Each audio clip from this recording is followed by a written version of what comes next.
எங்களுடைய தேங்காய் சுடுற நோம்பி எப்படி போச்சுன்னு பார்க்கலாமா? ஆமாங்க, ஆடி 1 எங்க ஊர் சைடில் தேங்காய் சுடுற நோம்பின்னு தான் சொல்லுவோம். லட்டுக்கு இது ஃபர்ஸ்ட் நோம்பிங்கிறதுனால அம்மா வீட்டு சைடில் இருந்து அவனுக்கு தேங்காய், பழம், குச்சி எல்லாமே வாங்கி கொடுத்துட்டாங்க. நீங்கள் சேலம் சரௌண்டிங்கில் இருந்தீங்க அப்படின்னா கன்ஃபார்ம் இந்த ஃபெஸ்டிவல் பற்றி கேள்விப்பட்டிருப்பீங்க. நான் இதை ஒவ்வொரு வருஷமும் பண்ணிட்டு இருக்கேன் சின்ன வயசுல இருந்தே. லட்டுக்கு இந்த வருஷம் நாங்கள் இதை ஸ்டார்ட் பண்ணியிருக்கோம். இதுக்கு பெரிய ப்ராசஸ்லாம் கிடையாது. தேங்காய் சுரண்டிட்டு அதுக்குள்ளே தீனி போட்டு தண்ணி போட்டு ஊற வச்சிடணும்.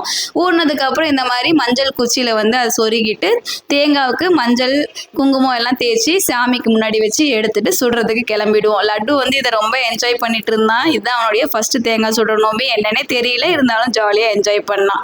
எல்லாமே ரெடி பண்ணிட்டு கீழே போயாச்சு. கீழே போனதுக்கப்புறம் எங்களோட ஃப்ரெண்ட்ஸ் ஆல்ரெடி தேங்காய்லாம் சுட்டுட்டு இருந்தாங்க. ஸோ நாங்களும் அவங்க கூடயே சேர்ந்து ஜாயின் பண்ணிக்கிட்டோம். இது நெருப்பில் தான் சுடுவோம். சுட்டு முடிச்சதுக்கு ஒரு 1/2 hour ஆகிடும். அதுக்கப்புறமேட்டு வீட்டில் சாமி முன்னாடி தேங்காய் உடைச்சி சாமி கும்பிட்டுட்டு சாப்பிட்டு எங்களுடைய நோம்பி சூப்பராக முடிஞ்சிருச்சு.